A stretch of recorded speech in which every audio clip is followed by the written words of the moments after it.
Do yourself a favour, stay where you fucking are. I'd be feared of meeting. You know why? I'd be feared of going back to jail. Why? Because believe me, he's upset me, because I know his history. He's a shithouse. He was up my arse that far, asking... Boxing ring and fighting me the honourable way. I wouldn't be afraid of him in his barn anyway. Do you understand? I know I'll be walking out of that barn. Do you understand? I know I'm the man that's walking out. I would best him in the barn or in the boxing ring, because he's in the wrong, and you cannot be wrong. I don't know why he's being cheeky. Why is he being cheeky? Because I see him shake his hand. I thought he was a mate of Tyson. I know he's trying to drum a few quid up and make a fight for himself. But let me tell you, mate, why are you doing this being an idiot when you know Tyson could slap you? I don't think you could even beat me, pal. John Fury fired back after Joe Egan mocked him for calling out Carl Froch, making it clear he wasn't about to let the criticism slide. Egan may have laughed off the challenge, but Fury responded with the attitude that has defined him for years. He reminded everyone that he comes from the old-school era of fighting, where respect is earned through action, not social media. In Fury's eyes, Joe Egan underestimated exactly who he was dealing with by turning him into the target of ridicule. Every man what's done that and done me in person, he's in a bad way today. Every man. Outside, I'm an animal. I'm telling you now, people who know me, or the past, they're all dead who know me. Who could say he can fight? Outside he's an animal. They're all dead and gone. I'm from old school. I'm from the 70s, 80s and 90s when men was men. We didn't talk down YouTubes. If men made videos, we fought. And you see that, pussies, man. Pussies. You think some 12-stone man can beat me a 5 off that window like an airplane? Joe Egan has repeatedly challenged John Fury, saying he is willing to fight under any rules, whether in bare-knuckle boxing, a traditional boxing ring, or any venue Fury chooses. Despite those public offers, Egan claims Fury has avoided making the fight happen. He insists that confidence alone isn't enough and argues that Carl Froch's team now has a clear understanding of Fury's weaknesses. According to Egan, the game plan to beat Big John has already been figured out. Because he called me a fake and a fraud, fake hard man. I will show him how much of a fake hard man I am. He's the one that's shying away from the fight. Carl Froch has continued to make the same argument, insisting that John Fury has been given every opportunity to accept the challenge, but has always found a reason not to move forward. With Joe Egan now offering his experience and insight to Froch's camp, Egan believes they have a clear strategy to exploit Fury's weaknesses. According to him, if the fight ever takes place, the pressure on John Fury will only continue to grow. What he is, he's a thug and he's a bully. There's times in life, and I don't know if you agree with me or disagree with me, but there's times in life where sometimes you've got to stand up and be countered, and sometimes you've run your mouth, or you've said the wrong thing, or you've done something you regret, and you've actually got to stand and you've got to face it and front it and be a man and say, right, okay, I've done this, now I need to go and see the headmaster, or I need to go and see the kid that maybe I took his lunch money off him and the big brother wants me. I've got to take my licks now, I've got to stand and fight and defend myself. And John Fury's in a position where he's ran his mouth, he's given it the big one, you've come and fronted it and said, okay, here we go, you've taught the one, here I am, I'm here for you, I'm ready for you, you've taught the big one, now all you've got to do is step up to the mark. And it's embarrassing. John Fury has fired back at both critics, making it clear that he isn't intimidated by the comments from Joe Egan or Carl Froch. After Egan mocked him and Froch joined the criticism, Fury responded by claiming he would gladly face both men if the opportunity ever arose. Backing his words with confidence, he insisted that he has no intention of backing down and remains determined to answer every challenge thrown his way. Time's run out for you boys. I'm going to bump into you, and when I do, here's a statement, I'm going to do the two of you on the same night. You can two me. You two shithouses can try and two me. I'll batter the shit out of the two of you. But I'm telling you now, it's at your fucking peril, boys. It's at your fucking peril. And if I've got to go back to jail for you two shithouses, you fucking fugazis, fakes, I don't mind doing it. But believe me, look here, running, training, 20 stone 9 pound. I'll fucking chew yous up and spit yous out.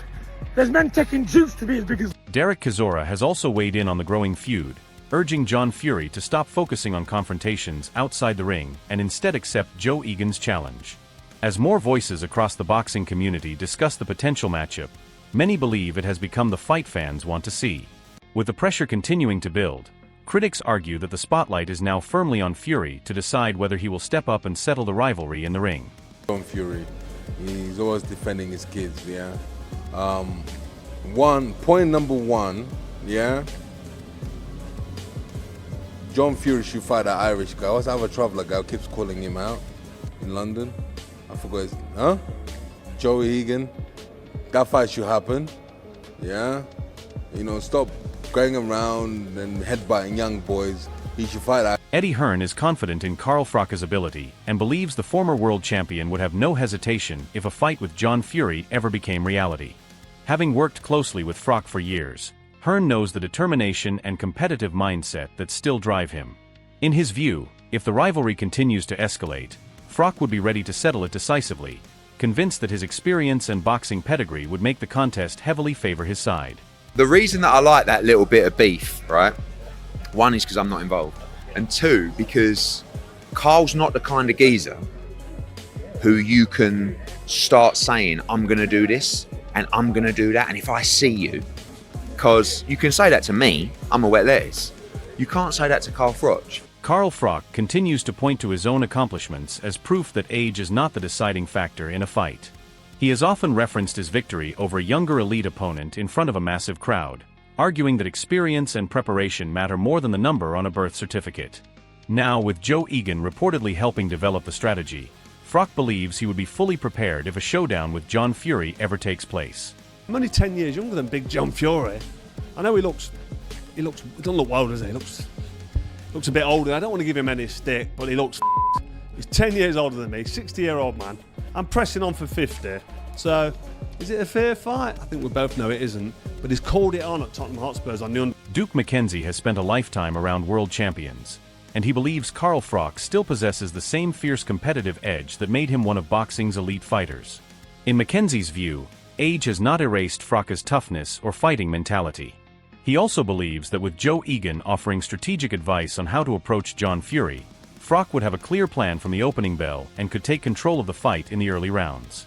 Yeah, and everybody knows Froch is a tough guy. And if Froch turns up, even though he's an old man now, he's nearly as old as me. No, he's not. He's quite younger than me, actually, Carl Froch. I'm 63. Anyway, but, you know, listen, even Carl Froch, at the age that he is at, would still be enough for John Fury. Now, Adam Smith has made it clear that he would not bet against Carl Froch.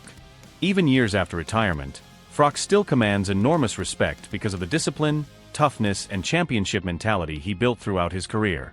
While John Fury is known for his size and physical strength, Smith believes Froch's boxing experience and preparation would give him the edge. With Joe Egan reportedly providing valuable insight into Fury's style and tendencies, many believe Froch would enter the fight with a well-prepared game plan. He's a fighter to the core, so is John Fury. Listen, it's fun, it's banter, it's entertainment. Carl said to me afterwards, hey, it's all good fun, isn't it? If they fought, who would win? I mean, I don't think I would go against Carl Froch ever anyway. Okay. In a normal fight. I mean, obviously it's a long time since he's retired, but Carl Froch is a very, very, very top fighter. Switch up there as well. And John Fury's a big guy, right? And he's Johnny Nelson, who has remained close to Carl Froch over the years, believes the fight has become increasingly unlikely. According to Nelson, every time negotiations appear to move forward, John Fury reportedly raises his financial demands, making an agreement harder to reach. Even so, with Joe Egan now publicly backing Froch and adding to the growing pressure, Nelson believes Fury is running out of reasons to avoid bringing the long-discussed showdown to the ring.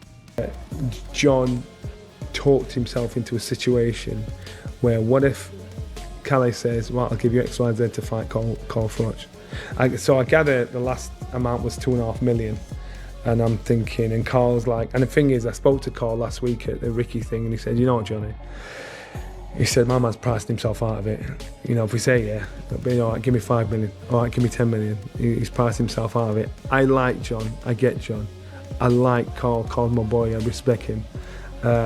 It won't happen. It's just, I know it's bad, but it's fun watching these guys wind each other up. Spencer Oliver has made his position clear, backing Carl Froch to come out on top if the fight ever happens.